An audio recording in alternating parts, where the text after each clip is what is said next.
game, but it's all good if you want to dip out. Awesome. All right.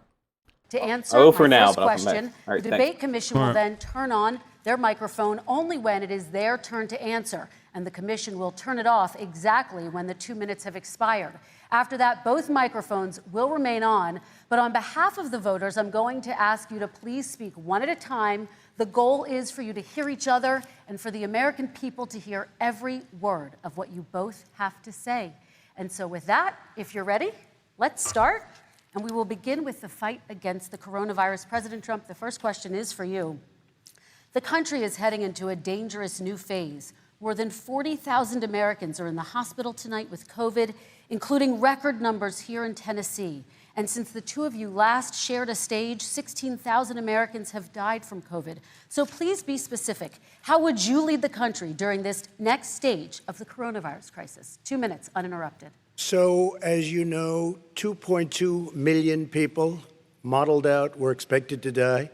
We closed up the greatest economy in the world in order to fight this horrible disease that came from China.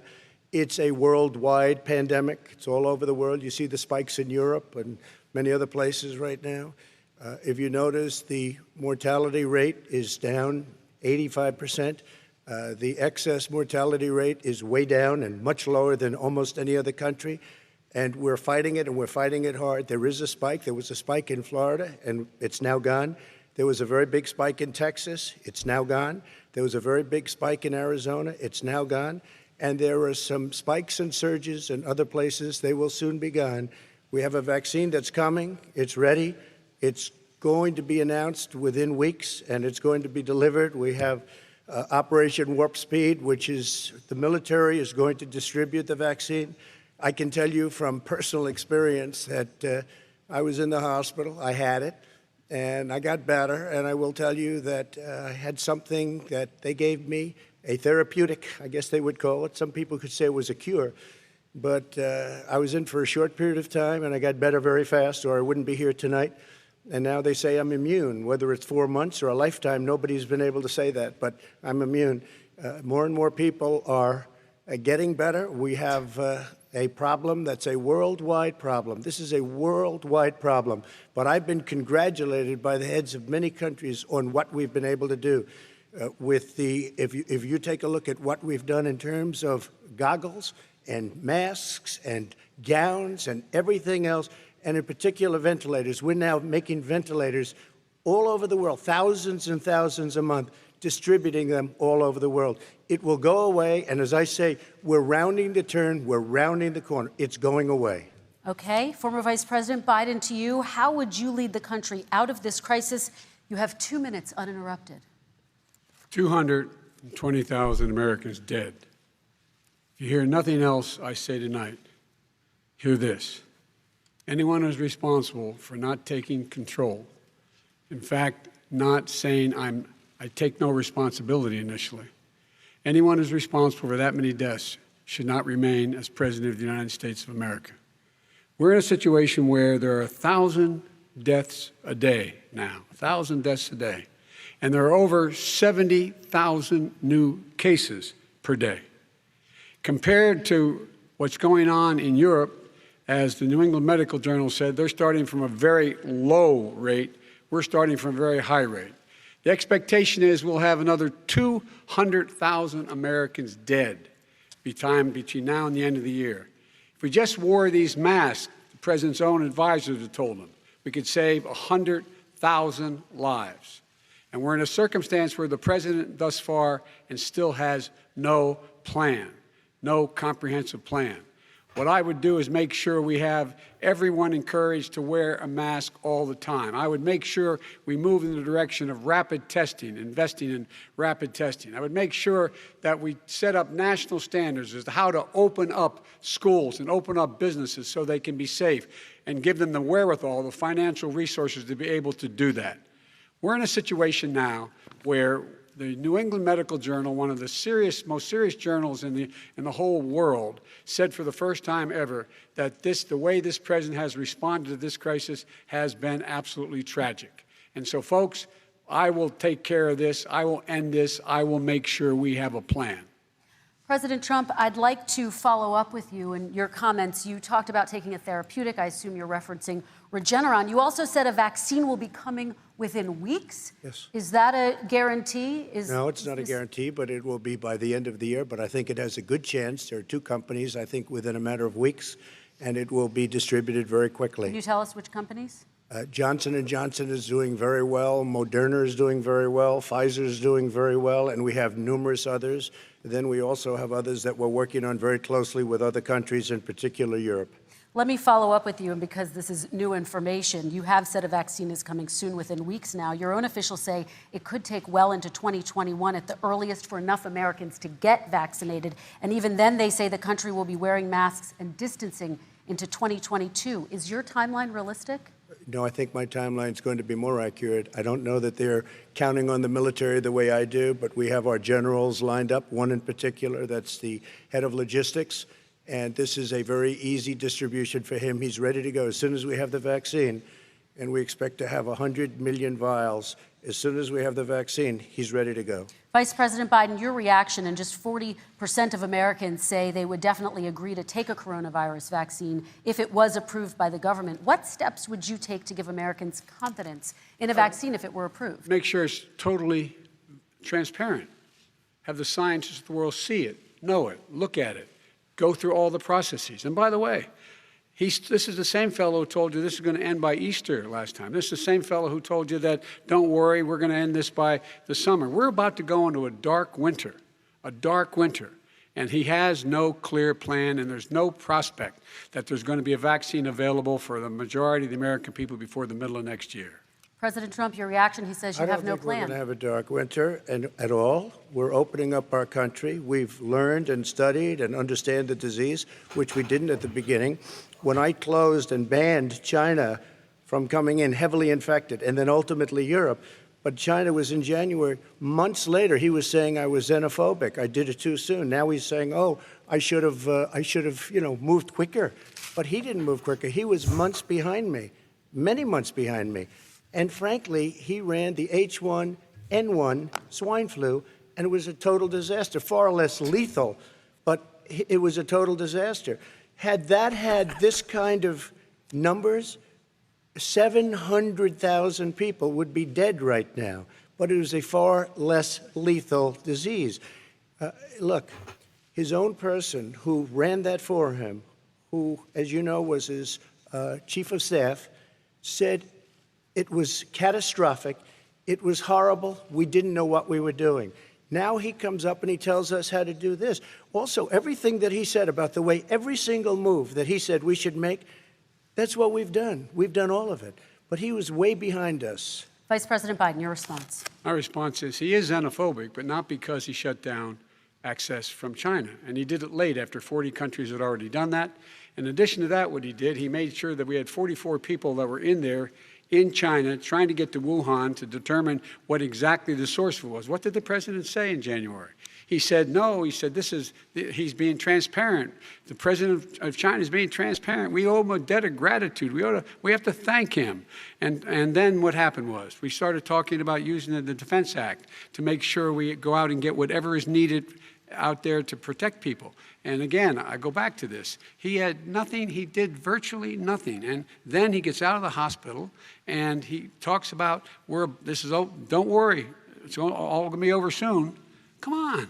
There's not another serious scientist in the world who thinks it's going to be over soon. President Trump, your reaction? I say over soon. I say we're learning to live with it. We have no choice. We can't lock ourselves up in a basement like Joe does. He has the ability to lock himself up. I don't know. He's obviously made a lot of money someplace, but he has this thing about living in a basement. People can't do that. By the way, I, as the president, couldn't do that. I'd love to put myself in the basement or in a beautiful room in the White House and go away for a year and a half until it disappears.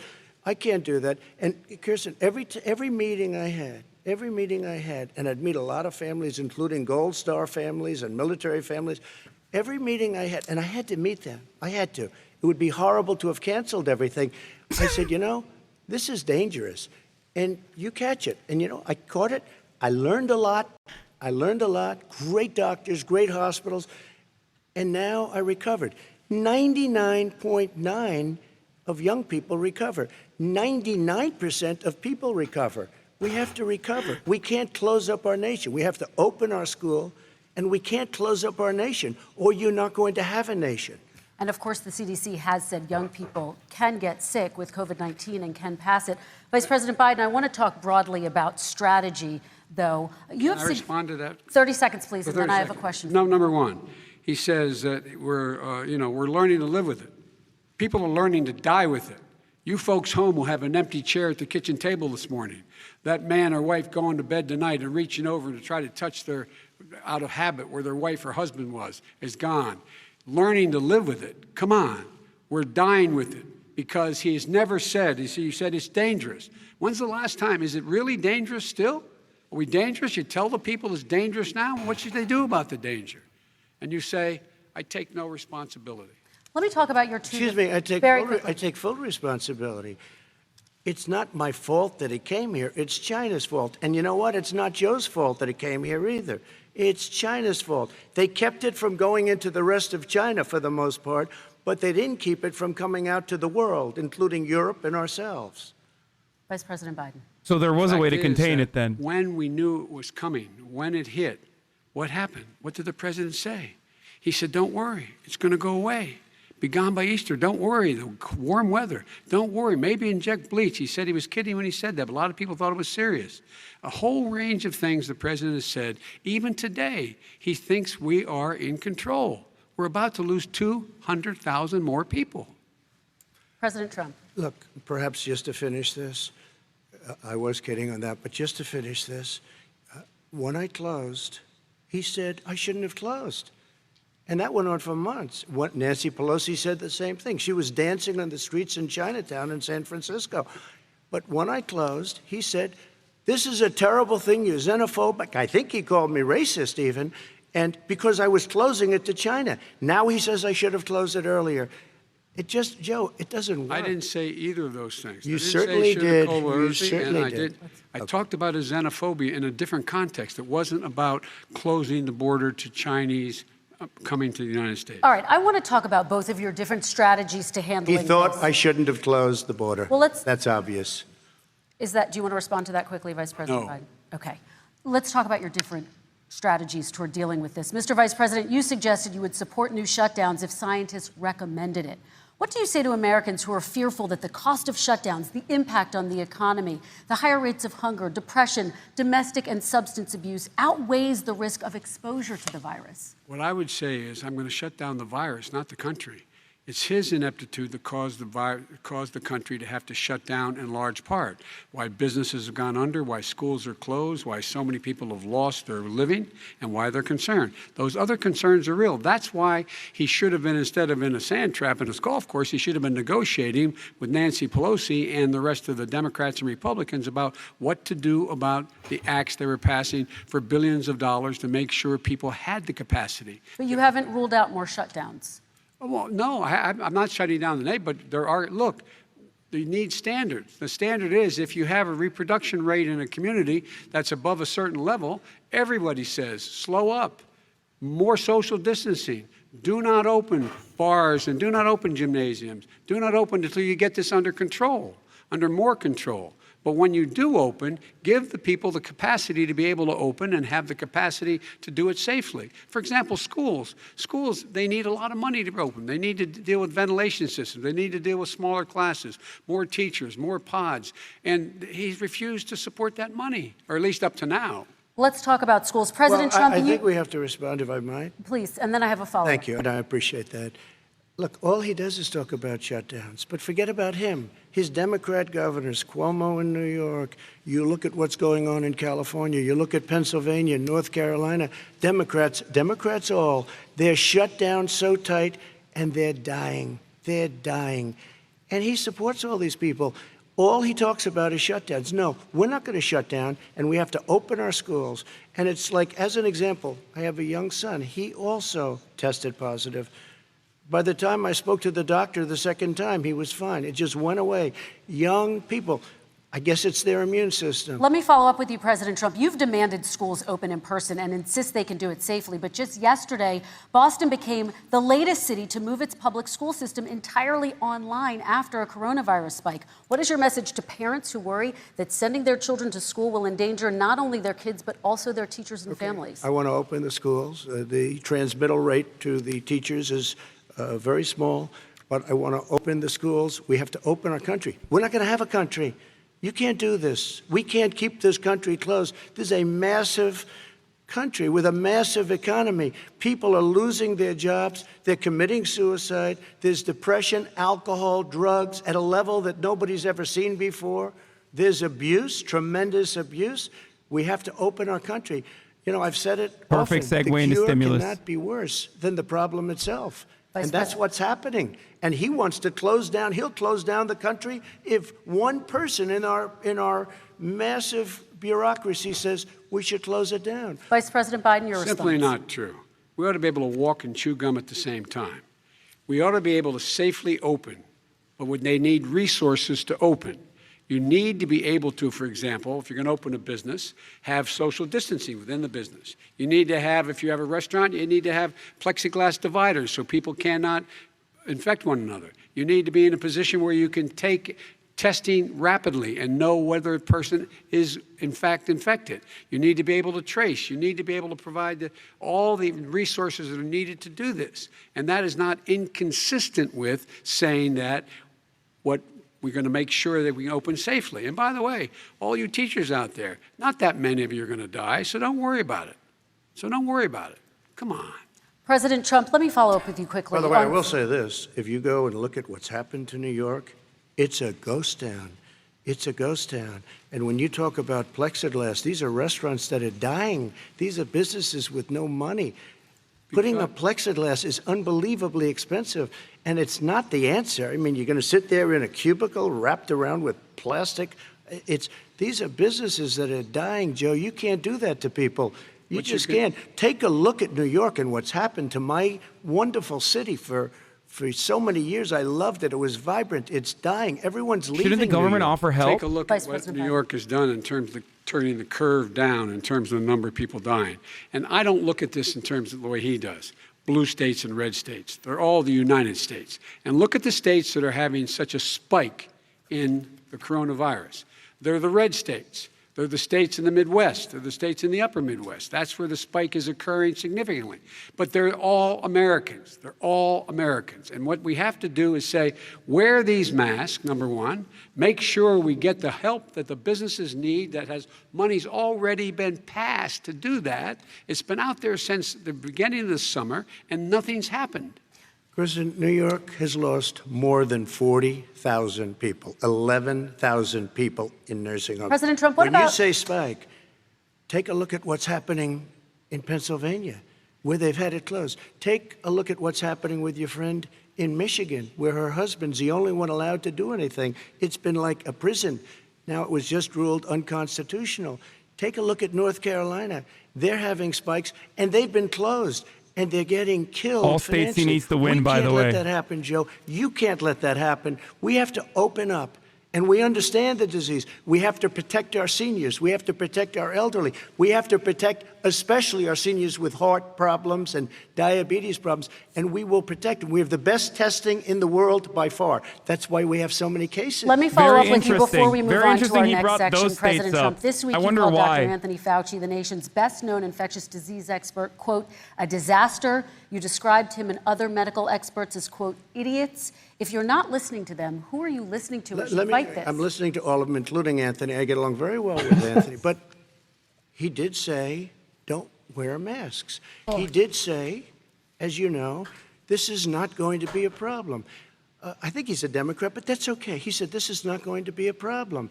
We are not going to have a problem at all. When Joe says that, I said, Anthony Fauci said, and others, and many others, and I'm not knocking him a lot. Nobody knew. Look, nobody knew what this thing was. Nobody knew where it was coming from, what it was. We've learned a lot. But Anthony said, don't wear masks. Now he wants to wear masks. Anthony also said, if you look back, exact words, here's his exact words.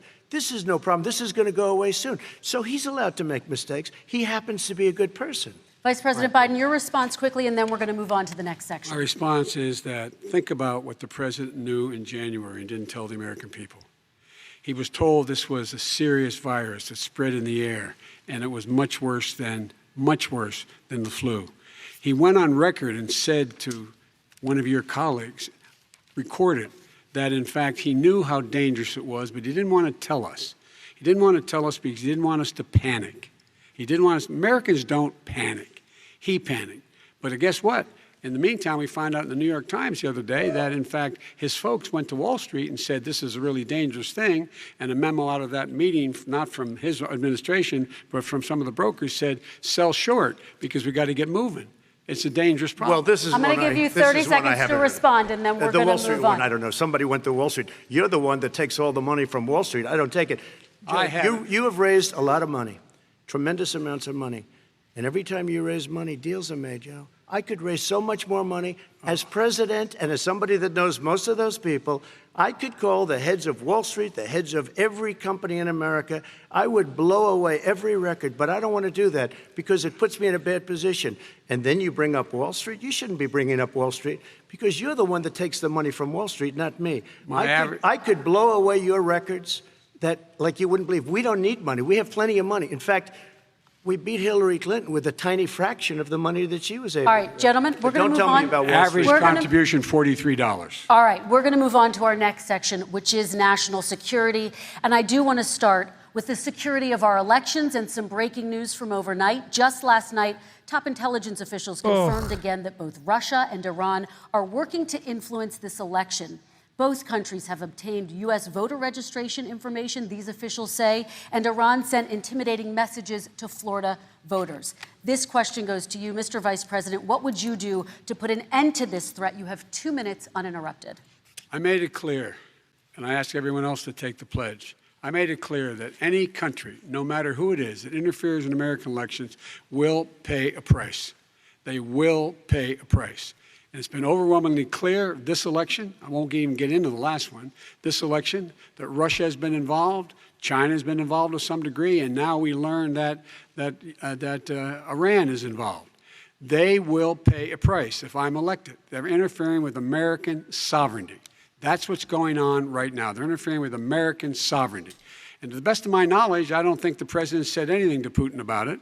I don't think he's talking to them a lot. I don't think he said a word. I don't know why he hadn't said a word to Putin about it. And I don't know what he has recently said, if anything, to the Iranians. My guess is he'd probably be more outspoken with regard to the Iranians. But the point is this, folks. We are in a situation where we have foreign countries trying to interfere in the outcome of our election. His own national security advisor told him that what is happening with his buddy, I will.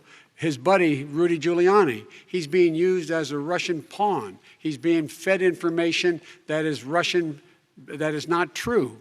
And then what happens? Nothing happens. And then you find out that everything that's going on here about Russia is wanting to make sure that I do not get elected the next president of the United States because they know I know them and they know me. I don't understand why this president is unwilling to take on Putin when he's actually paying bounties to kill American soldiers in Afghanistan, when he's engaged in activities that are trying to destabilize all of NATO. I don't know why he doesn't do it, but it's worth asking the question, why isn't that being done? Any country that interferes with us will, in fact, pay a price because they're affecting our sovereignty. President Trump, same question to you. Let me ask the question. You're going to have 2 minutes to respond. For 2 elections in a row now, there has been substantial interference from foreign adversaries. What would you do in your next term? He's going to bring up Hunter Biden. 2 minutes uninterrupted. Well, let me respond to the first part, as Joe answered. Joe It's got amazing he $3.5 baited million him from to Russia, do it. and it came through Putin because he was very friendly with the former mayor of Moscow, and it was the mayor of Moscow's wife. And you got $3.5 million. Your family got $3.5 million, and you know, someday you're going to have to explain, why did you get 3.5? I never got any money from Russia. I don't get money from Russia. Now, about your thing last night, I knew all about that. And through John Ratcliffe, who is fantastic, DNI, he said, the one thing that's common to both of them, they both want you to lose because there has been nobody tougher to Russia. Between the sanctions, nobody tougher than me on Russia. between the sanctions, between all of what I've done with NATO. You know, I've got the NATO countries to put up an extra $130 billion, going to $420 billion a year. That's to guard against Russia.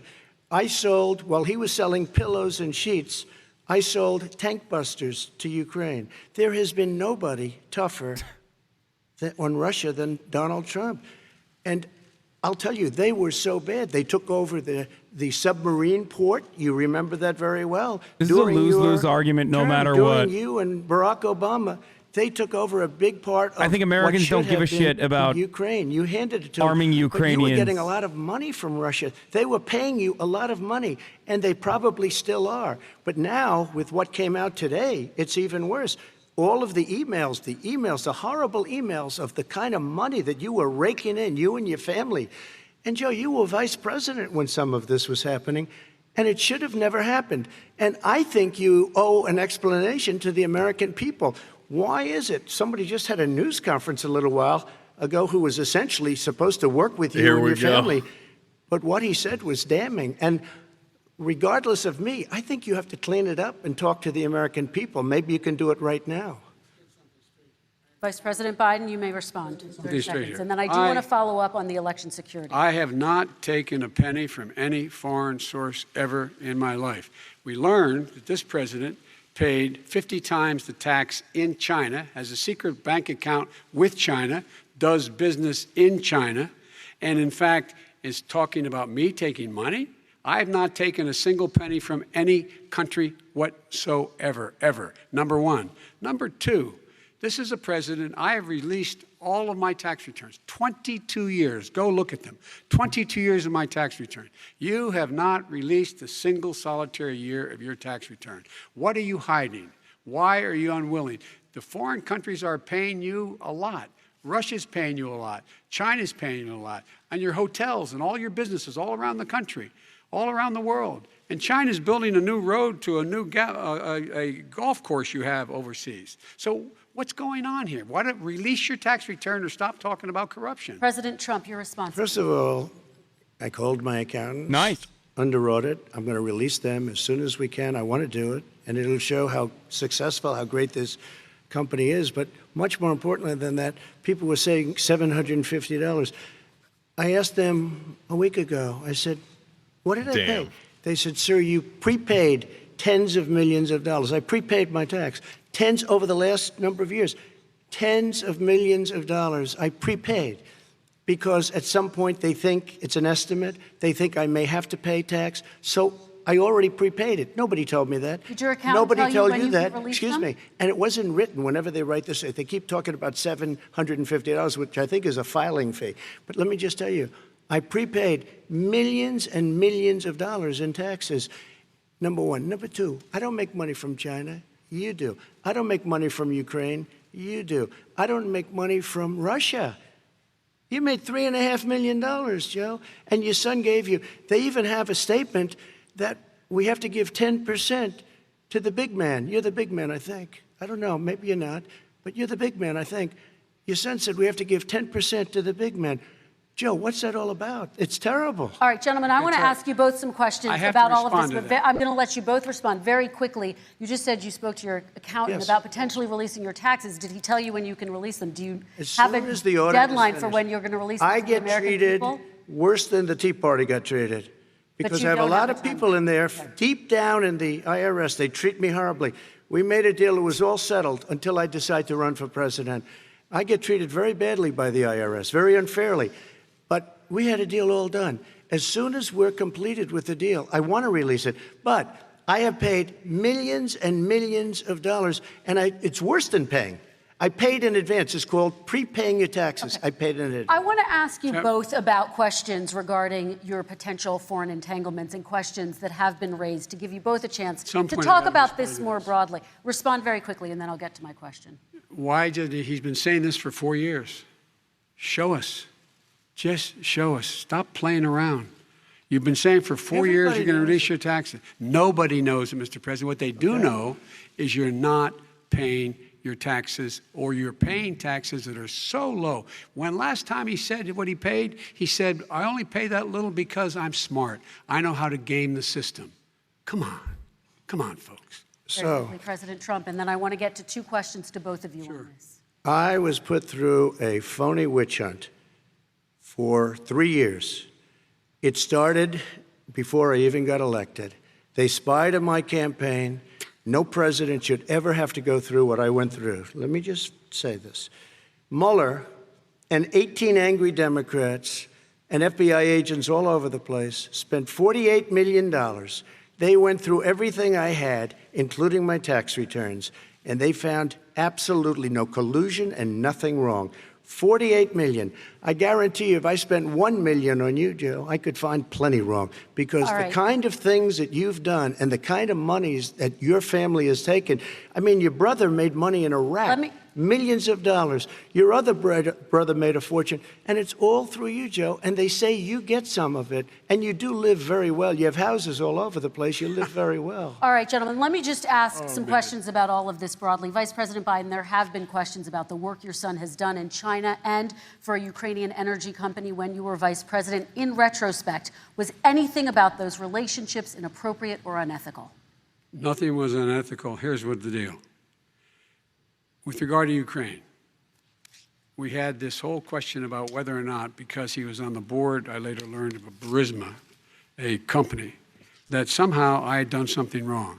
Yet every single solitary person, when he was going through his impeachment, testifying under oath who worked for him, said, I did my job impeccably.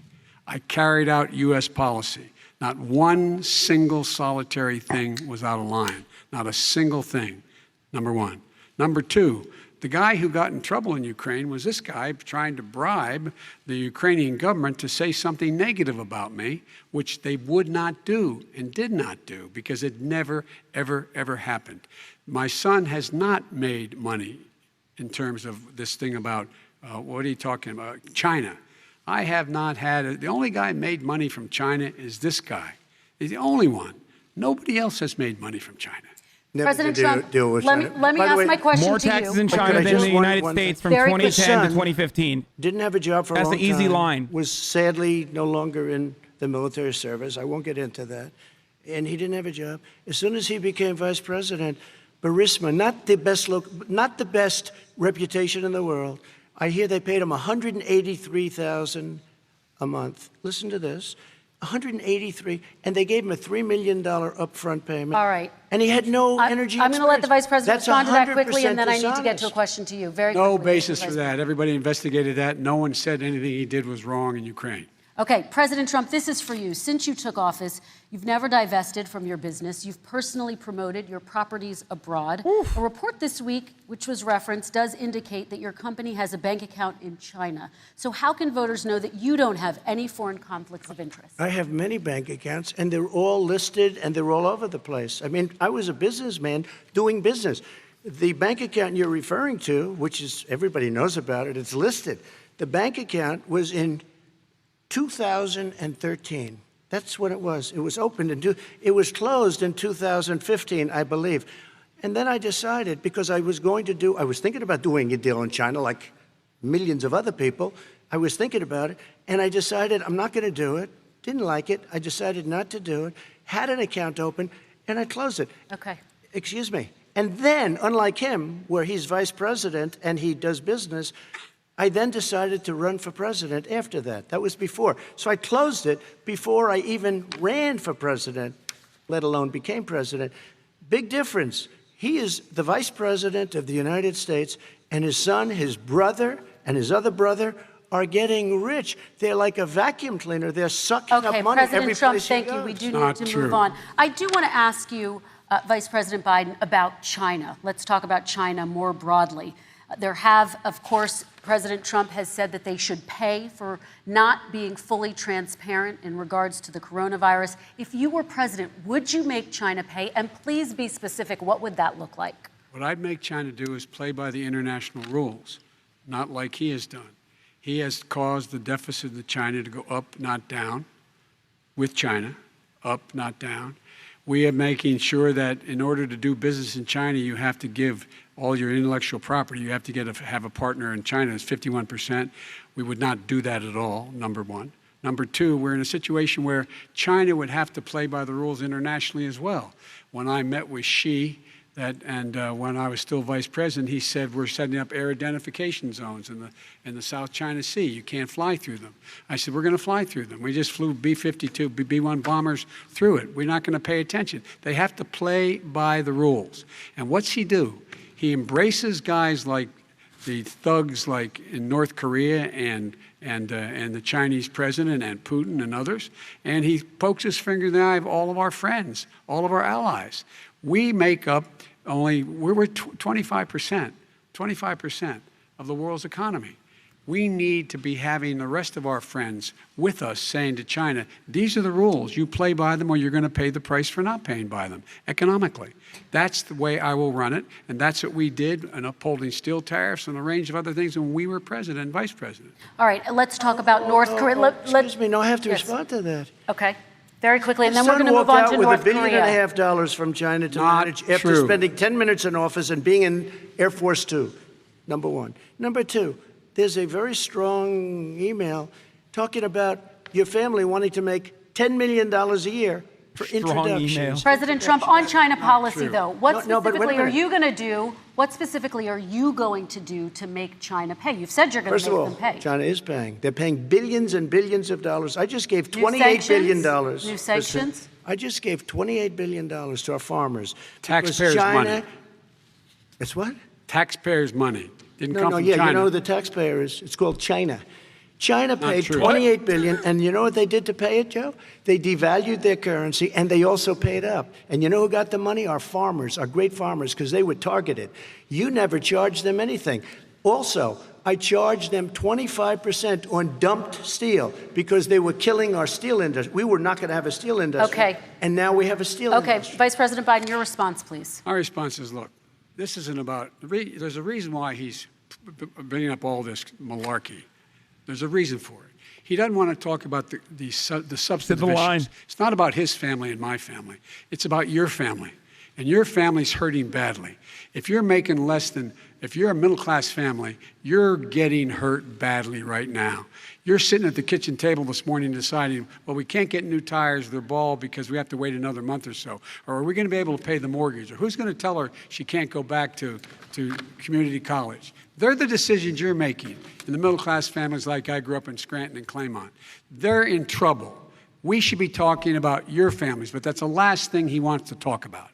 I want That is a to talk typical about statement. North Korea. Excuse me, just I do for want 1 to turn second, to please. 10 seconds, Mr. President. That's 10 a seconds. typical political statement. Let's get off this China thing, and then he looks, the family, around the table, everything. Just a typical politician when I see that. Let's talk about I'm not North a typical Korea now. politician. Okay, That's why I got President elected. Let's talk let's about- get off the subject of Oh, he's China. trying to Let's do- talk around, sitting he's trying to around do the table. 2016. Come on, Joe, you can do better. We're going to talk about North Korea now. President Trump, you've met with North Korean leader Kim Jong-un 3 times. You've talked about your beautiful letters with him. You've touted the fact that there hasn't been a war or a long-range missile test. And yet North Korea recently rolled out its biggest ever intercontinental ballistic missile and continues to develop its nuclear arsenal. Do you see that as a betrayal of the relationship you forged? Just 30 seconds here because we need to get on to the next. So when I met with Barack Obama, we sat in the White House right at the beginning, had a great conversation. It was supposed to be 15 minutes, and it was well over an hour. He said the biggest problem we have with North Korea. He indicated we will be in a war with North Korea. Guess what? It would be a nuclear war, and he does have plenty of nuclear capability. In the meantime, I have a very good relationship with him. Different kind of a guy, but he probably thinks the same thing about me. We have a different kind of a relationship. We have a very good relationship, and there's no war.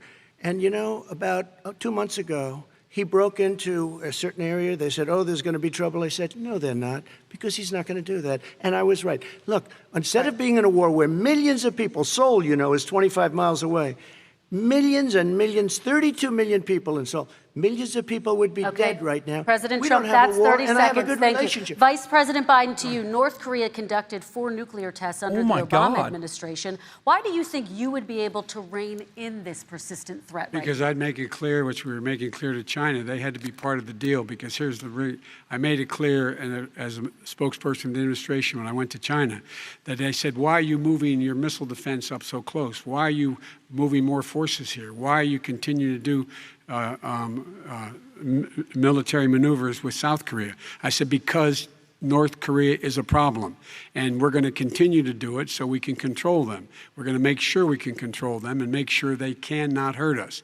And so if you want to do something about it, step up and help. If not, it's going to continue. What has he done? He's legitimized North Korea. He's talked about his good buddy, who's a thug, and he talks about how we're better off. And they have much more capable missiles, able to reach U.S. territory much more easily than ever did before. Let me follow up with you, Vice President Biden. You've said you wouldn't meet with Kim Jong-un without preconditions. Are there any conditions under which you would meet with him? On the condition that he would agree that he would be drawing down his nuclear capacity to get the Korean Peninsula should be nuclear-free zone.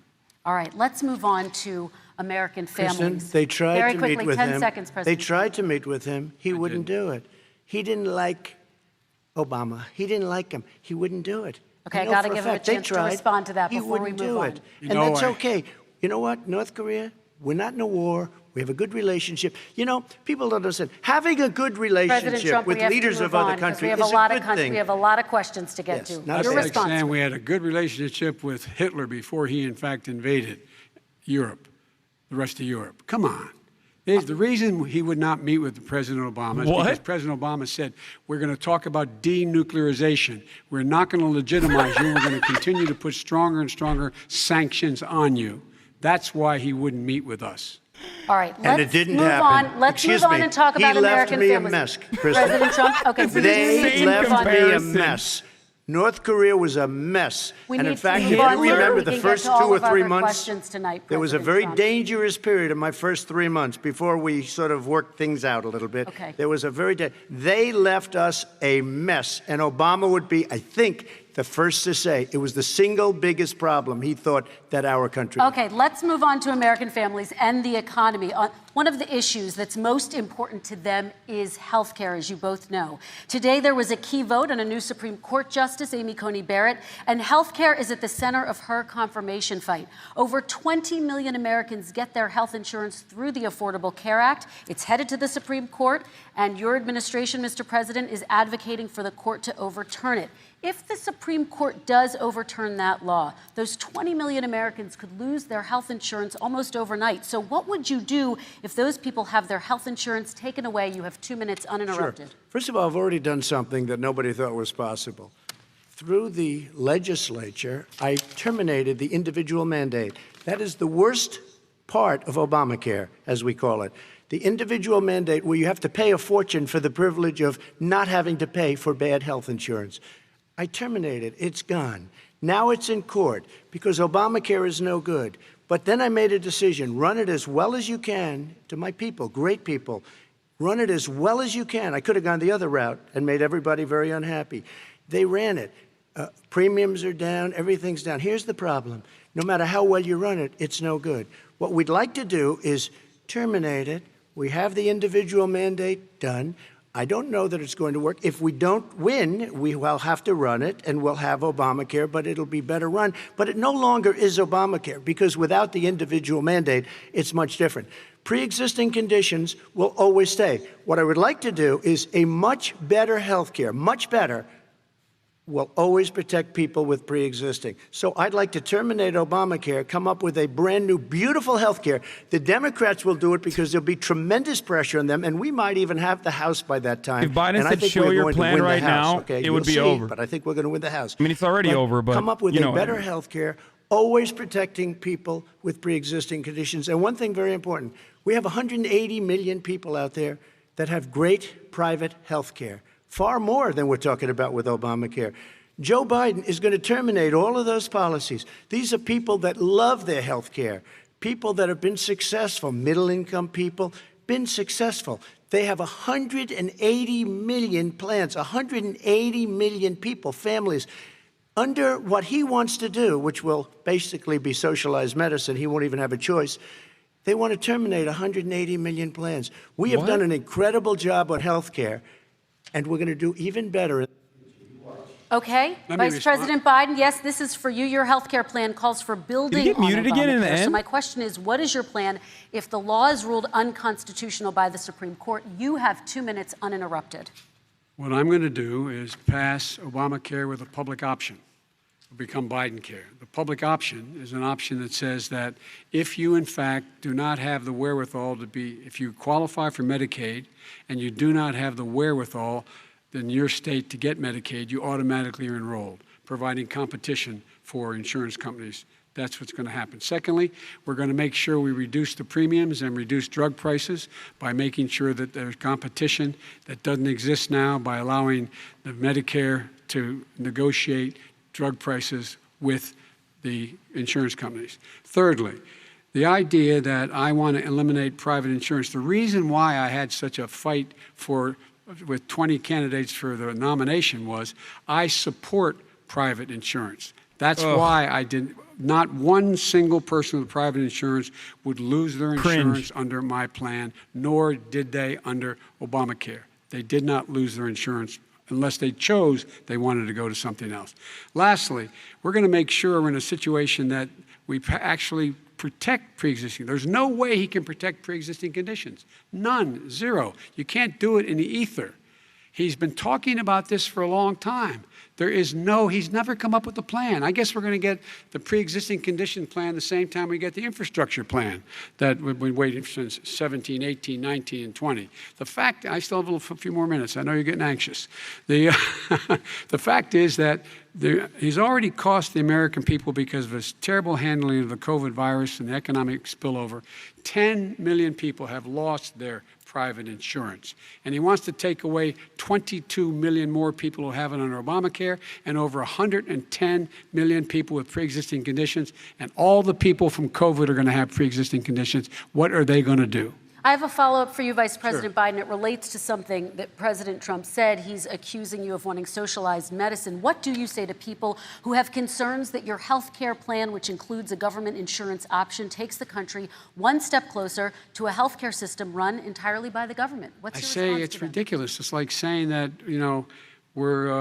the idea that the fact that there's a public option that people can choose, that makes it a socialist plan. Look, the difference between the president, I think health care is not a privilege, it's a right. Everyone should have the right to have affordable health care. And I am very proud of my plan. It's gotten endorsed by all the major labor unions, as well as a whole range of other people who, in fact, are concerned in the medical field. This is something that's going to save people's lives, and this is going to give some people an opportunity to have health care for their children. How many of you home are worried and rolling around in bed tonight wondering what in God's name you're going to do if you get sick because you've lost your home insurance, your health insurance your company's gone under? We have to provide health insurance for people at an affordable rate, and that's what I do. President Trump, Excuse me, he was there response. for 47 years. He didn't do it. He was now there as vice president for 8 years, and it's not like it was 25 years ago. It was 3 3/4. It was just a little while ago, right? Because of the Less than Republicans, 4 they years did ago. actually try to push the He didn't public do option. anything. He didn't do it. He wants socialized medicine, What? and it's not that he wants it. His vice president, she is more liberal than Bernie Sanders and wants it even more. Bernie Sanders wants it. Insane. The Democrats want it. You're going to have socialized medicine, just like you went with fracking. We're not going to have fracking. We're going to stop fracking. We're going to stop fracking. Then he goes to Pennsylvania after he gets a nomination, where he got very lucky to get it. And he goes to Pennsylvania and he says, oh, we're going to have fracking. And you never asked that question. And by the way, so far, I respect very much the way you're handling this, I have to say. By the way. But somebody should ask the question. You can ask he goes for a year. There will be no fracking.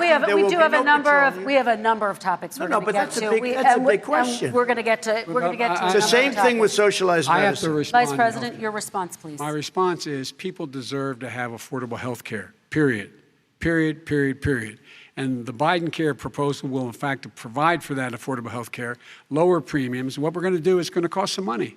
It's going to cost over $750 billion over 10 years to do it. And they're going to have lower premiums. You can buy into the better plans, the cheaper plans, lower your premiums, deal with unexpected billing, and have your drug prices drop significantly. He keeps talking about it. He hasn't done a thing for anybody on health care. Not a thing. Tristan, when Very he quickly, says, then I want to talk when about he what's says happening on public Capitol option, Hill. he's talking about socialized medicine and health care. When he talks about a public option, he's talking about destroying your Medicare. Democrats are responsible for and this. destroying your Social Sorry. Security. And this whole It's the country truth. will come down. You know, Bernie Sanders tried it. in his state. He tried it in his state. His governor was a very liberal governor. They wanted to make it work. Okay, It let's let Vice President impossible Biden to work. respond. It doesn't Vice work. President He's Biden, a very your confused response. guy. He thinks he's running against somebody else. He's running against Joe Biden. I beat all those other people because I disagreed with them. Joe Biden he's running against. Well, and the idea that we're in a situation that they're going to destroy Medicare, this is the guy that the actuary at Medicare said, if in fact, at Social Security, if in fact he continues to withhold his plan to withhold the tax on Social Security will be bankrupt by 2023 with no way to make up for it. This is the guy who's tried to cut Medicare. So I mean, the idea that Donald Trump is lecturing me on Social Security and Medicare? Come on. He tried to get 10 rid of seconds, He Mr. tried to President, hurt and then I Social have to go to Security another years question. ago. Years ago. Go back and look at the records. He tried to hurt Social Security years ago. All One right, thing, let's move but on. this I'm is going to the move guy on. that when they Mr. announced President, I have last to move week, on to the next question. They said or the else stock we're not market gonna have will time to boom talk about it. if I'm elected.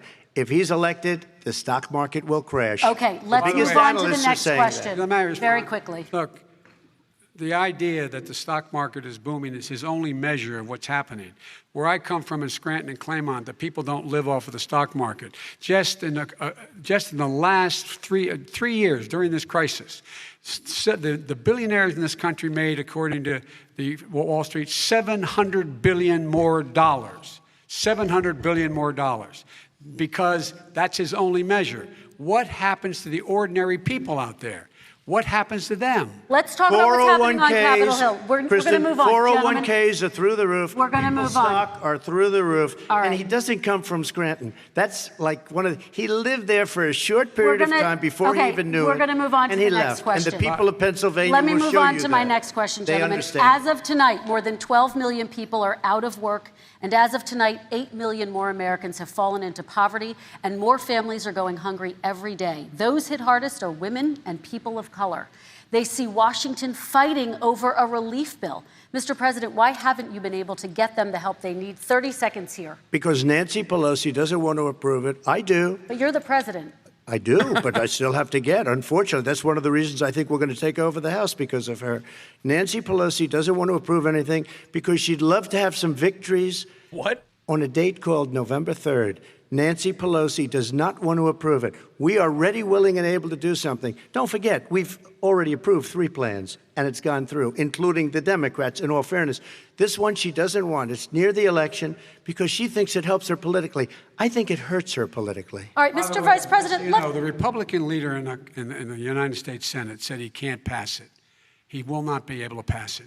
He does not have Republican votes.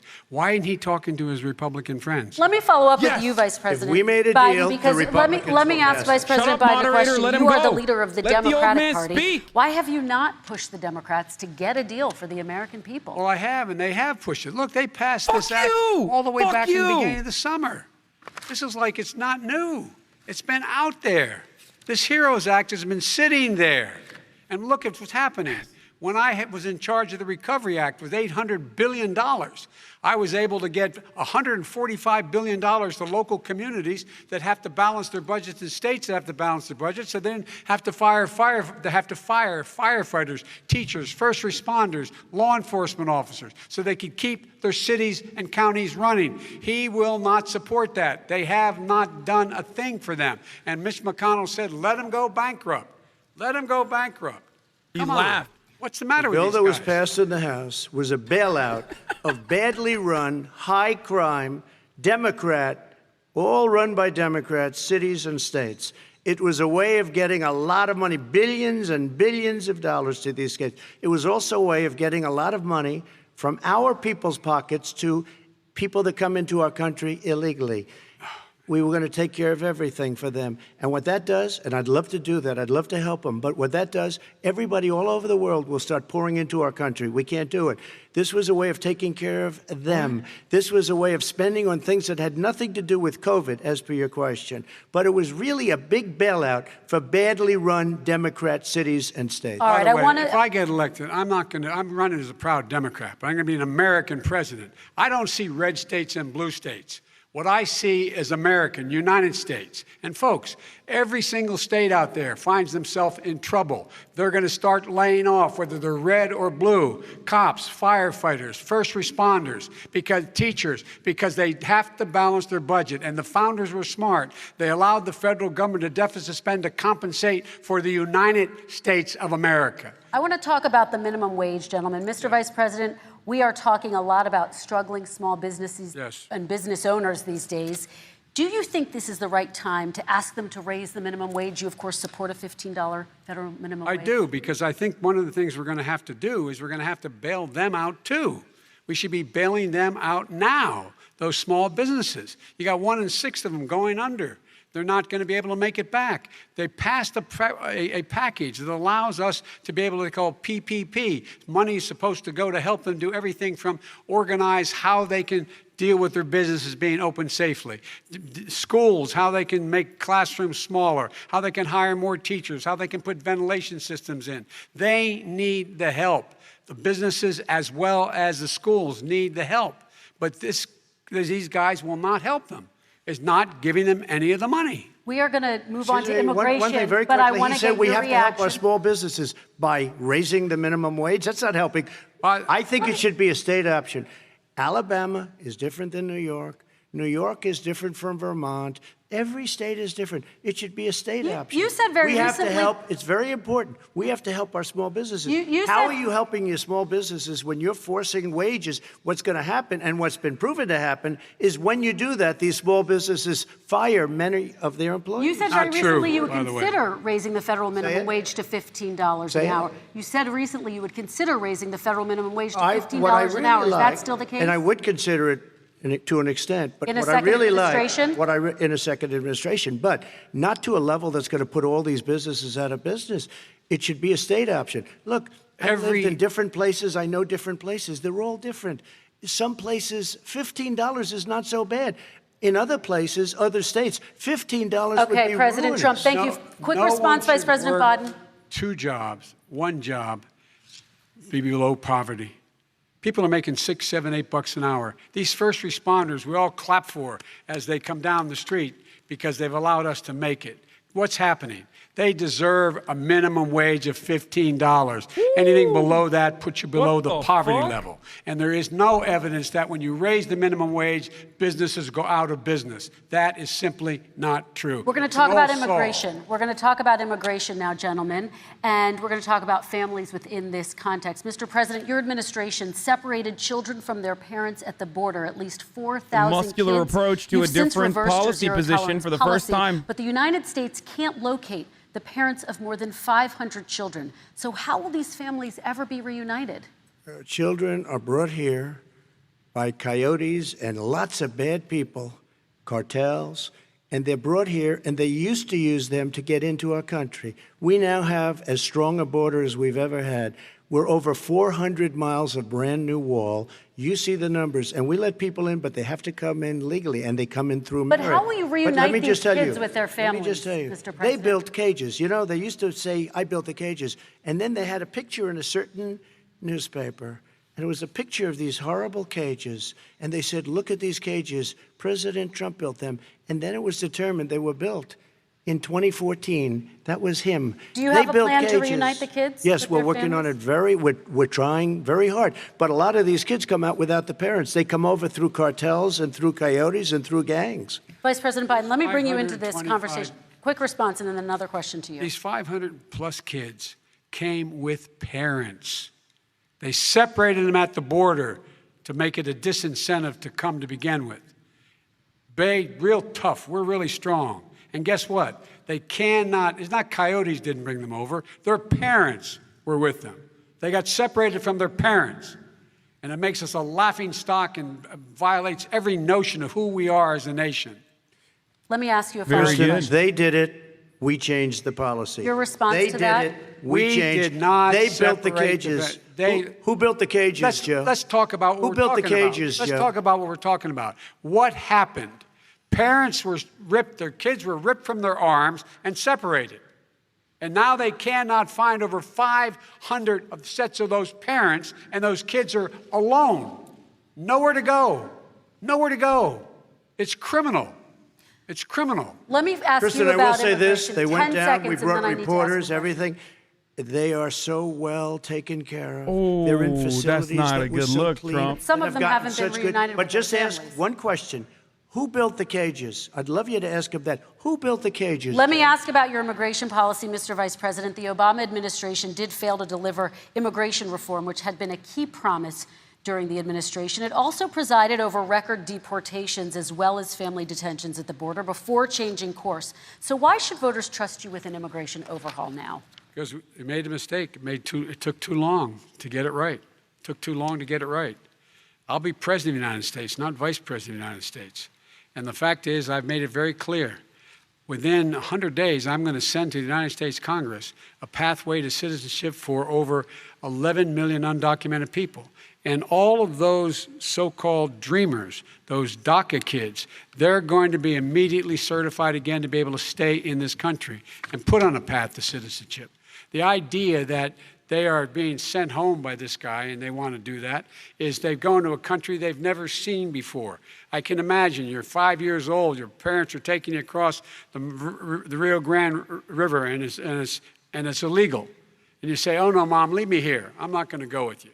They've been here. Many of them are model citizens. Over 20,000 of them are first responders out there taking care of people during this crisis. We owe them. We owe them.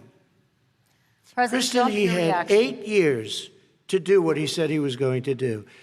And I've changed without having had 4 a years? specific. God. We got rid of catch and release. We got rid of a lot of horrible things that they put in and that they lived with. But he had 8 years he was vice president.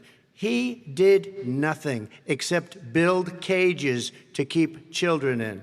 Vice President Wrong. Biden, your response. The catch and release, you know what he's talking about there?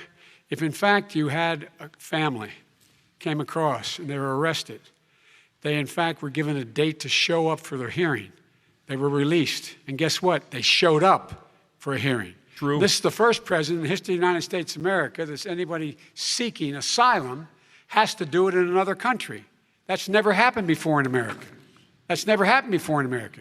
You come to the United States and you make your case that I seek asylum based on the following premise, why I deserve it under American law. They're sitting in squalor on the other side of the river. President Trump, your response, So 30 important. seconds, and then we'll move It on. just shows that he has no understanding of immigration or the laws. Catch and release is a disaster. A murderer would come in, a rapist would come in, a very bad person would come in.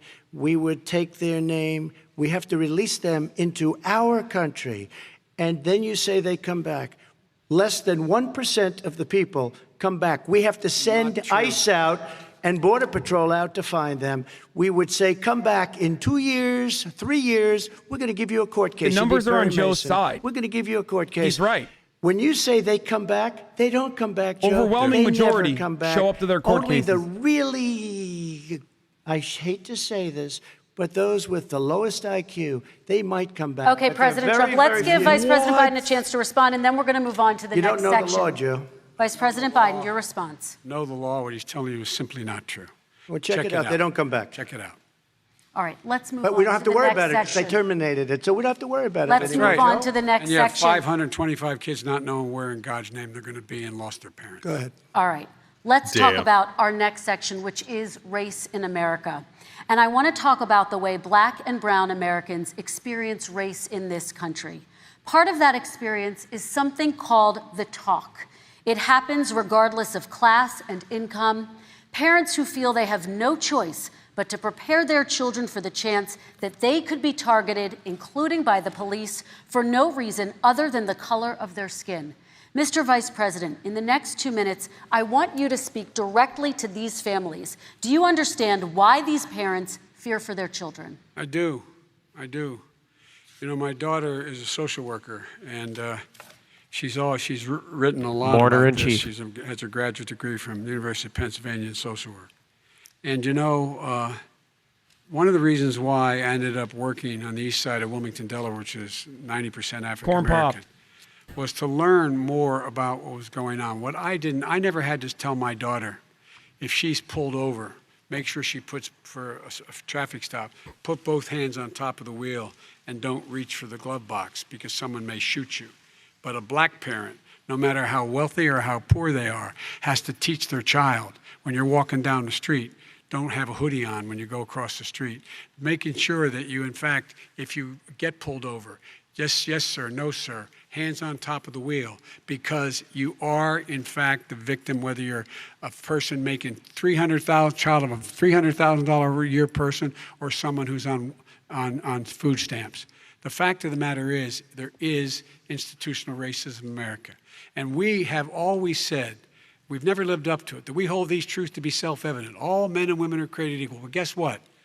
We have never, ever lived up to it, but we've always constantly been moving the needle further and further to inclusion, not exclusion. This is the first president to come along and says, that's the end of that.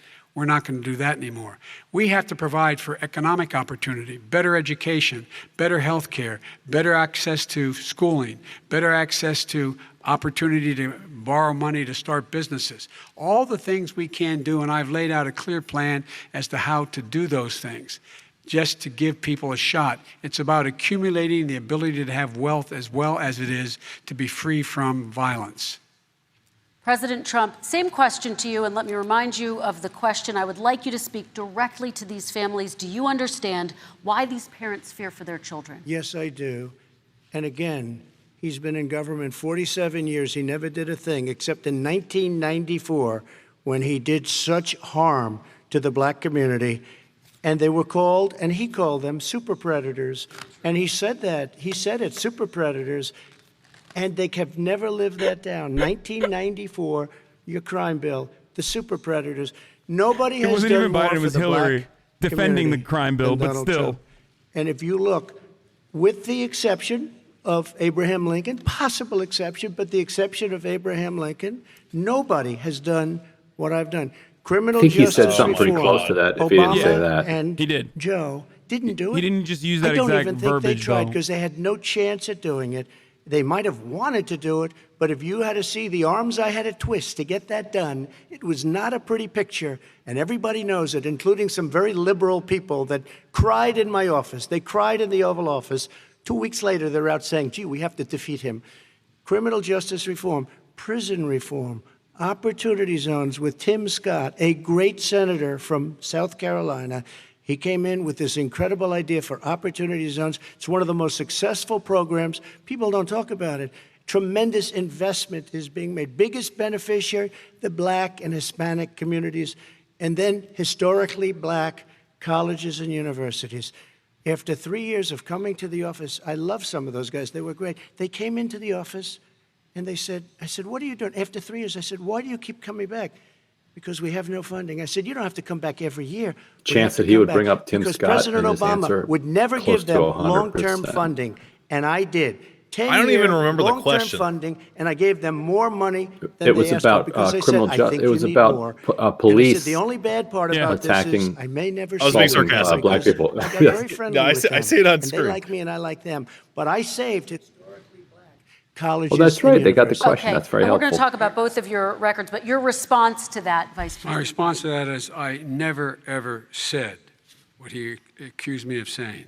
The fact of the matter is, in 2000, though, after the crime bill had been in the law for a while, this is a guy who said, the problem with the crime bill, there's not enough people in jail. There's not enough people in jail. And go on my website, get the quote, the date when he said it. Not enough people. He talked about marauding gangs, young gangs, and the This people sucks. who are going to maraud our cities. This is a guy who in the Central Park five innocent black kids, he continued to push for making hate sure how close our that they got parties the are death penalty. aligned on policy. None of them were guilty of what the crime, Both historically of the crimes and they were right now. suggested. Look, and talk about granted, he did in fact let 20 people, he Makes me commuted 20 sad. people's sentences. We commuted over 1,000 people's sentences. Over 1,000. The very law he's talking about is a law that, in fact, initiated by Barack Obama. And secondly, we're in a situation here where the federal prison system was reduced by 38,000 people under our administration. And one of these things we should be doing, there should be no minimum mandatories in the law. That's why I'm offering $20 billion to states to change their state laws to eliminate minimum mandatories and set up drug courts. No one should be going to jail because they have a drug problem. They should be going to rehabilitation, not to jail. We should fundamentally change the system, and that's what I'm going to do. But why didn't he do it 4 years ago?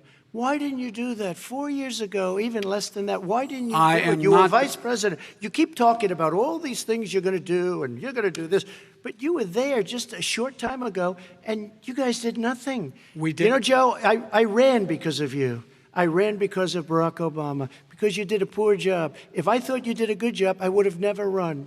I would have never run. I ran because of you. I'm looking at you now. You're a politician. I ran because of you. All right, Vice President Biden, your response to that, and then I do have some questions for both of you. Well, I tell you what, I hope he does look at me, because what's happening here is, you know who I am, you know who he is, you know his character, you know my character, you know our reputations for honor and telling the truth. I am anxious to have this race. I am anxious to see this take place. The character of the country is on the ballot. Our character is on the ballot. Look at us closely. Let me ask some follow-up. Excuse me. Please respond, and then we're going to have follow-up If this stuff is questions. true about Russia, Ukraine, Biden known as a China, big truth other teller? countries, Iraq, if this is true, then he's a corrupt politician. All right. So don't give me the stuff about how you're this innocent baby.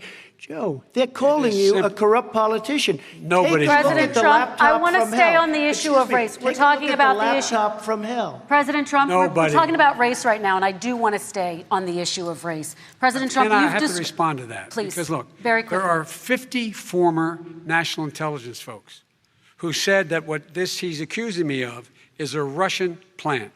They have said that this has all the five former heads of the CIA, both parties, say what he's saying is a bunch of garbage.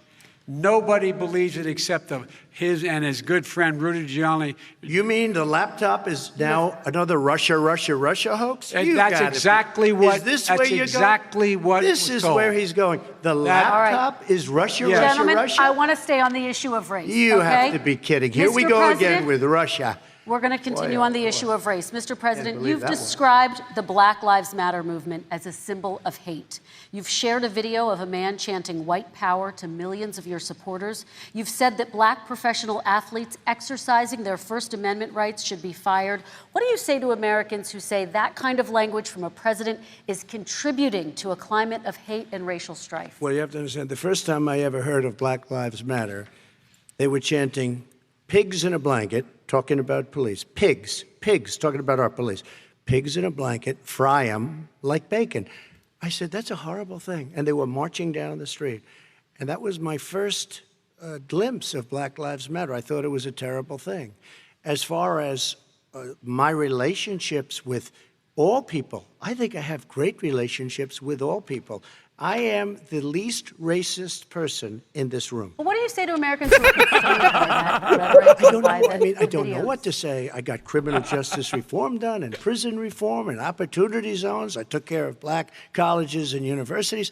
I don't know what to say. I told They can you say this would be anything. hitting I mean, different they can say anything. if it weren't for the It's a very- protests. it makes He me would sad 100% be running because with this. I am the least racist person. I can't even see the audience because it's so Stop. dark. But I don't care who's in the audience. I'm the least racist person in this room. 3 Okay, minutes Vice ago, he President said Biden, let me ask you very undocumented quickly, and then I have immigrants a that show follow-up up to question court for you. are Abraham lowest of the Lincoln low is one of the IQ. most racist presidents we've Yep. had in modern history. 3 minutes ago, he said pours that. fuel on every single racist fire. Every single one. Started off his campaign coming down the escalator saying he's going to get rid of those Mexican rapists. He's banned Muslims because they're Muslims. He has moved around and made everything worse across the board. He says about the poor boys. Last time we were on stage, he said, I told him to stand down and stand ready. Come on. This guy is a dog whistle about as big as a foghorn. Damn. President Trump, I'm going to give you 10 seconds Need to some respond, and I have a coffee, dude. follow-up. He made a reference He's to Abraham slurring. Lincoln. Where did that come in? I mean, You said where you're did that- Abraham No, Lincoln. where did that? No.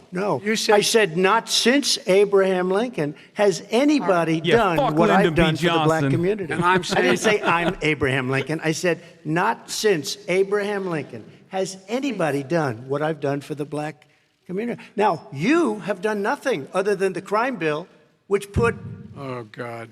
tens of thousands of black men, mostly, in jail. All right, let me, And you know let me, what? let me They ask remember Vice it President because if Biden you look a at what's question. happening with the voting right now, Let me ask they Vice remember President that Biden you treated them about- very, very badly. The- Just the- take a look at what's happening out there. Vice President Biden, let me give you a chance to respond within this context. Crime Okay. bills that you supported in the 80s and 90s contributed to the incarceration of tens of thousands of young black men who had small amounts of drugs in their possession. They are sons, they are brothers, they're fathers, they're uncles, whose families are still to this day, some of them suffering the consequences. So speak to those families. Why should they vote for you? One of the things is that in the 80s, we passed 100%, all 100 senators voted for it, a bill on drugs and how to deal with drugs. It was a mistake.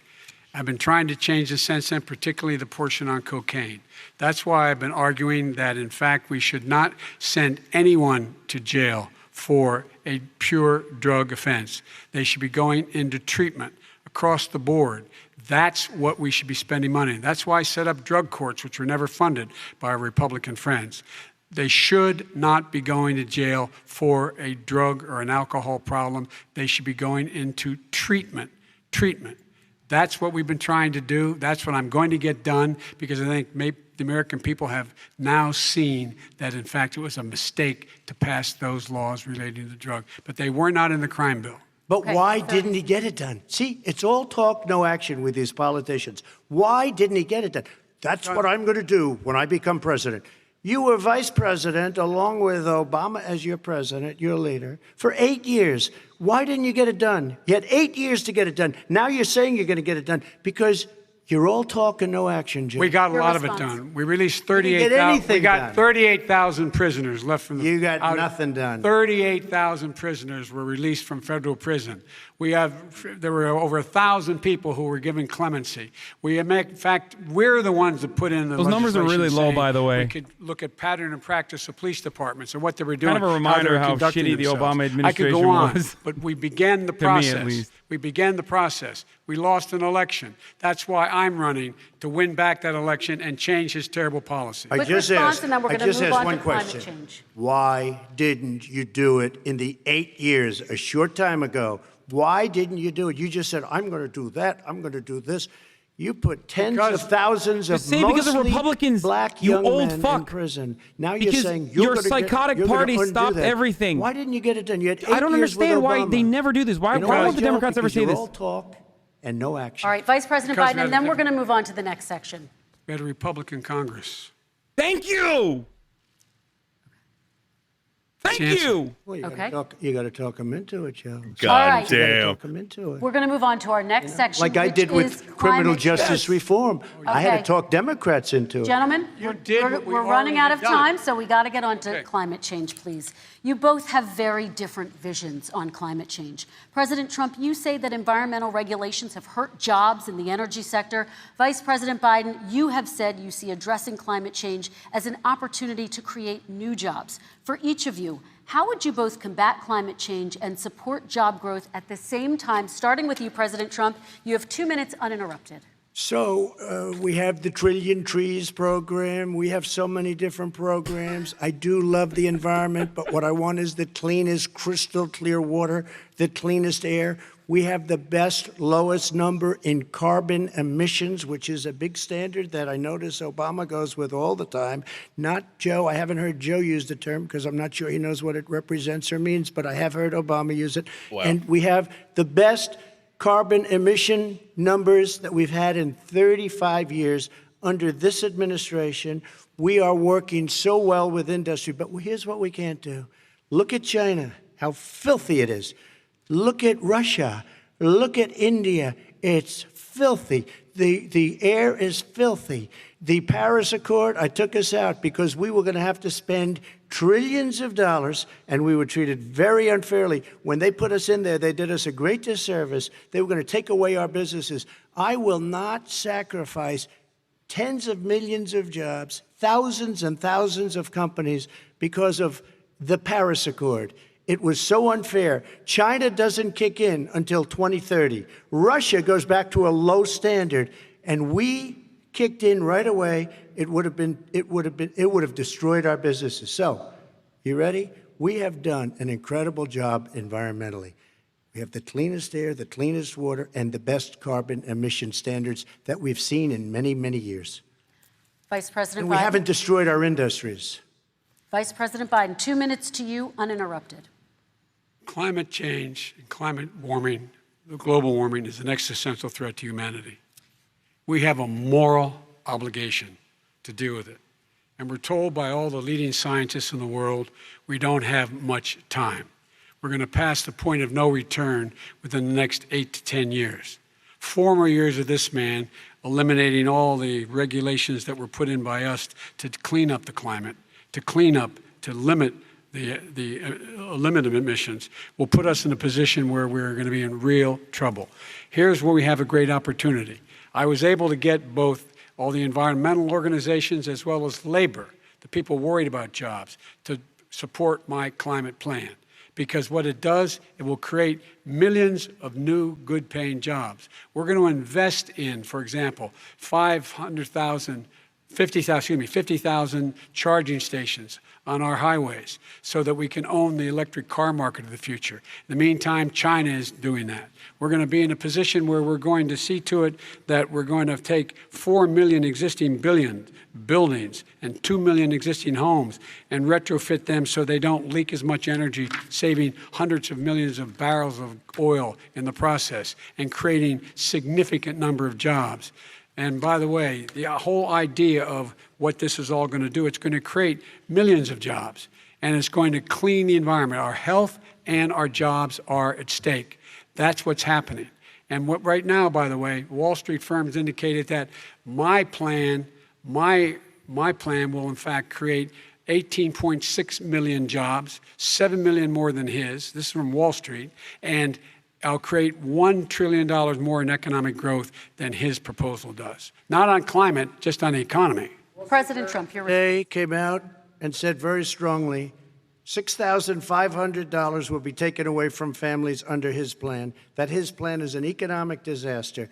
If you look at what he wants to do, if you look at his plan, his environmental plan, you know who developed it?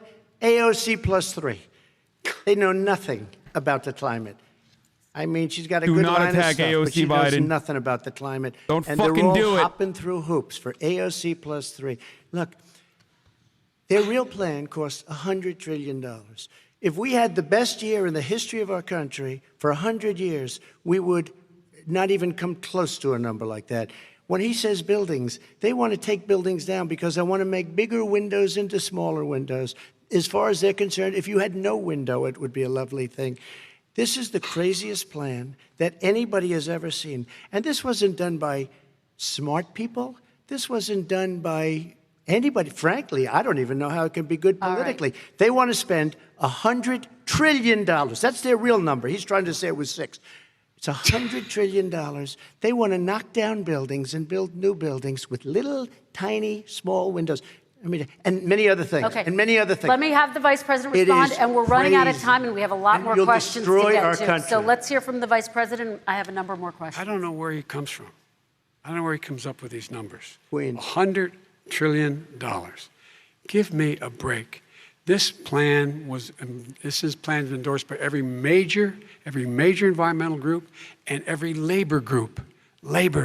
Because they know the future lies. The future lies in us being able to breathe, and they know there are good jobs in getting us there. And by the way, the fastest growing industry in America is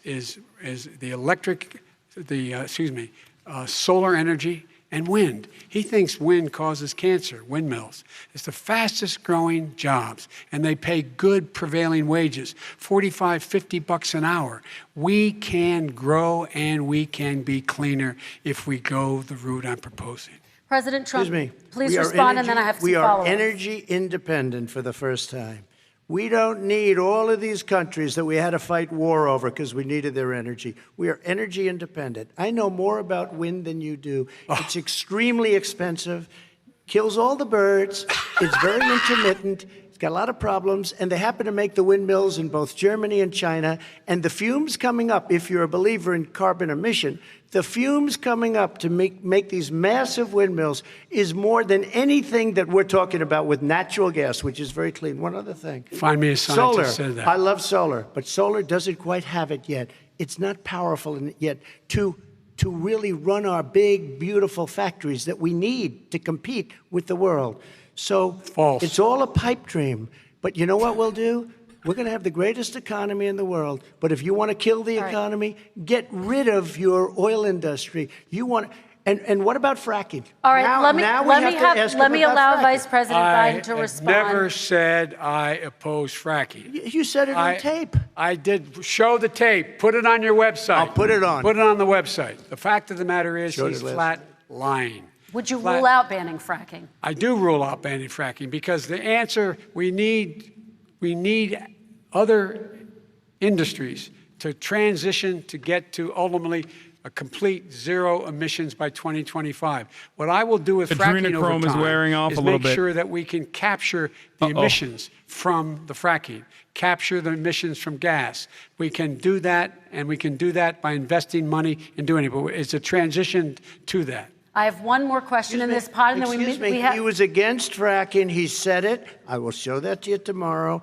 I am against fracking. Until he got the nomination, went to Pennsylvania, then he said, but you know what, Pennsylvania? He'll be against it very soon because his party is totally against it. Fracking on federal land, I said. No fracking or oil on federal land. Let me ask this final question in this section, and then I want to move on to our final section. President Trump, people of color are much more likely to live near oil refineries and chemical plants. In Texas, there are families who worry the plants near them are making them sick. Your administration has rolled back regulations on these kinds of facilities. Why should these families give you another 4 years in office? The families that we're talking about are employed heavily, and they're making a lot of money, more money than they've ever made. If you look at the kind of numbers that we produce for Hispanic, for Black, for Asian, it's 9 times greater, the percentage gain, than it was in 3 years, than it was under 8 years of the 2 of them, to put it nicely. 9 times more.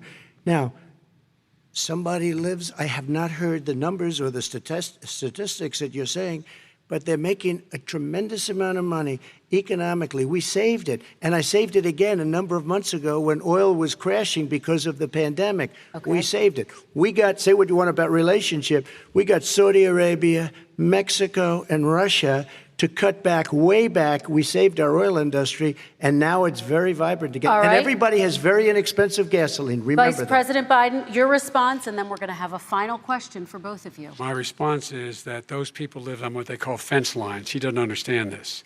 They live near chemical plants that, in fact, pollute, chemical plants and oil plants and refineries that pollute. I used to live near that when I was growing up in Claymont, Delaware. And all the more oil refineries in Marcus Hook and the Delaware River than there is any place, including in Houston at the time. When my mom get in the car and when there were first frost, I can't wait for to him drive to me to school, turn in the windshield wiper, still not do anything about it. That's why so many people in my state were dying and getting cancer. Democrats are the best at acknowledging the problems and then not doing anything about it. It matters how you keep them safe. What do? And you impose restrictions on the pollutions the pollutants coming out of those fence line communities. Okay, I have one final question. Would he close down the oil industry? It falls. Would you close down the oil industry? By the way, I would transition from the oil industry, yes. Oh, I will that's transition. a big statement. It is a big statement. That's a because big statement. I would stop. Why would you do that? Because the oil industry pollutes significantly. I see. Here's the deal. But That's you a can't big do statement. that. Well, if you let me finish the statement, because it has to be replaced by renewable energy over time. And I'd stop giving to the oil industry, I'd stop giving them federal subsidies. He won't give federal subsidies to the gas, to solar and wind. Yeah. Why are we giving it to oil industry? We actually do give it to solar and wind. We and have that's one maybe the final biggest question. statement in terms of business. That's the biggest statement. Okay. Because We have basically one what he's final saying question, is he is Mr. going to President. destroy the oil industry. Okay. Will you remember that, Texas? Will you Okay. remember that, Pennsylvania, Oklahoma? Vice President Biden, let me give you 10 seconds to respond, and then Ohio. I have to get to the final question. Vice President Biden. He takes everything out of context. But the point is, look, we have to move toward a net zero emissions. The first place to do that by the year 2035 is in energy production, by 2050 totally. All right. One Is he gonna final get question China to to both do of it? you. No, we're finished with Is this. he We going have to to get move on China to to our do it? final question. We have to I'm move going on to to our final rejoin Paris question. Accord and make China abide by what they agreed to. All right, That'll this cost you is $1 about trillion. leadership, gentlemen.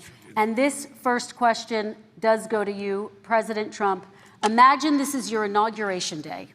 What will you say in your address to Americans who did not vote for you? You'll each have 1 minute, starting with you, Mr. We have to Eat make shit our and country totally successful, as it was prior to the plague coming in from China. Now we're rebuilding it, and we're doing record numbers, 11.4 million jobs in a short period of time, et cetera. But I will tell you, go back. Before the plague came in, just before, I was getting calls from people that were not normally people that would call me. They wanted to get together. We had the best black unemployment numbers in the history of our country. Hispanic, women, Asian, people with diplomas, with no diplomas, MIT graduates, #1 in the class. Everybody had the best numbers. And you know what? The other side wanted to get together. They wanted to unify. Success is going to bring us together. We are on the road to success. But I'm cutting taxes, and he wants to raise everybody's taxes, and he wants to put new regulations on everything. He will kill it. If he gets in, you will have a depression, the likes of which you've never seen. Your 401ks will go to hell, and it'll be a very, very sad day for this country. All right. Vice President Biden, same question to you. What will you say during your inaugural address to Americans who did not vote for you? We need to talk I about will that thing in the say- middle, by the way. I'm an American president. It's so I represent fucking all of you, whether you voted for me or American, against dude. me. Harley And Davidson. I'm going to make sure that you're represented. I'm going to give you hope. We're going to move. We're going to choose science over fiction. We're going to choose hope over fear. We're going to choose to move forward because we have enormous opportunities to make things better. We can grow this economy. We can deal with the systemic racism. And at the same time, we can make sure that our economy is being run and moved and motivated by clean energy, creating millions of new jobs. And that's the fact. That's what we're going to do. And I'm going to say, as I said at the beginning, what is on the ballot here is the character of this country: decency, honor, respect, treating people with dignity, making sure that everyone has an even chance. And I'm going to make sure you get that. You haven't been getting it the last 4 years. All right. I want to thank you both for a very robust hour and a half, a fantastic debate. Really appreciate it. President Trump, former Vice President Joe Biden, thank you to Belmont University for hosting us tonight. And most importantly, thank you to those watching tonight. Election Day is November 3rd. Don't forget to vote. Thank you, everyone, and have a great night. Thank you. Wow. Okay, ladies and gentlemen. So how did that compare to the last one, man? Because I didn't watch the full No, debate. this was incredible. This was actually very, very good. I can't, like, look, these debates don't mean shit, okay? If we're being honest, it literally is just meaningless, okay? The numbers are not close enough. There isn't even enough evidence that, like, debates matter unless there's, like, something truly unique that happens in a debate, even historically. It's just for our side and their side to duke it out, you know what I mean? And then it's just team sports. Like, that's all that this is for. And it's for political consumption. It's so that, like, political the media industrial complex makes money. And I am myself, I'm a part of this. There's currently 116,000 people in here, so you know, I'm certainly a part of that industry as well now. But it was a lot better than I expected. Joe Biden, his adrenochrome was wearing off a little bit towards the end, but he really came out of the gate swinging, which is really important because at least most people pay attention historically to the first. Do that. Because People the pay oil attention to industry the first pollutes. couple of to the first like 15 30 minutes of a debate more than any other point of the debate. People start tuning out after like the first 30 minutes. So it is he hit the high notes early on. It was really good. Knocked it out of the park, especially with the COVID recovery. So that was huge. That was really, really important. And I think he did really well. He certainly went above and beyond. He certainly did better than my expectations.